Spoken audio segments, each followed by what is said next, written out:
ಕಾಸರಗೋಡು ಜಿಲ್ಲೆಯ ಎಸ್ಎಂಎಸ್ ಇಲಾಖೆ ಪರಿಶಿಷ್ಟ ಜಾತಿ ಮತ್ತು ಪರಿಶಿಷ್ಟ ಪಂಗಡ ಕಾಲೋನಿಗಳಲ್ಲಿ ಪೊಲೀಸ್ ವರಿಷ್ಠಾಧಿಕಾರಿಯವರ ಮುಂದಾಳತ್ವದಲ್ಲಿ ಅದಾಲತ್ ಕಾರ್ಯಕ್ರಮ ನಡೆಯಿತು.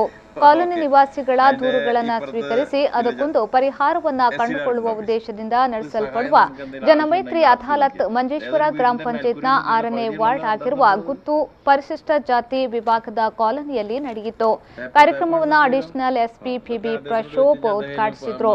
ವಾರ್ಡ್ ಸದಸ್ಯೆ ರಸೀನಾ ಖಾದರ್ ಅಧ್ಯಕ್ಷತೆಯನ್ನ ವಹಿಸಿದ್ರು. ಬಳಿಕ ಮಾತನಾಡಿದ ಅವರು, ಮಕ್ಕಳನ್ನ ಚಿಕ್ಕ ವಯಸ್ಸಿನಲ್ಲಿ ಕೆಲಸಕ್ಕೆ ಕಳುಹಿಸದೆ ಅವರಿಗೆ ಜವಾಬ್ದಾರಿಯುತವಾದ ವಿದ್ಯಾಭ್ಯಾಸವನ್ನ ನೀಡಲು പോഷകರು തയ്യാറാകಬೇಕಾಗಿದೆ ಎಂದು ಹೇಳಿದರು.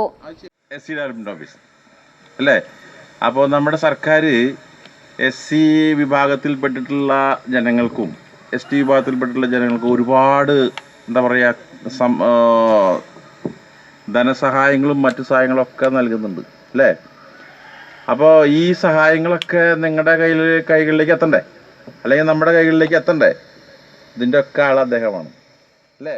ಈ ಸಂದರ್ಭ Kasaragod DYSP Harishchandra Naik, Manjeshwar CI Dinesh, Manjeshwar SI Vishnu Prasad ಸೇರಿದಂತೆ ಪ್ರಮುಖ ಎಲ್ಲ ಇಲಾಖೆಯ ಅಧಿಕಾರಿಗಳು ಪಾಲ್ಗೊಂಡಿದ್ದರು.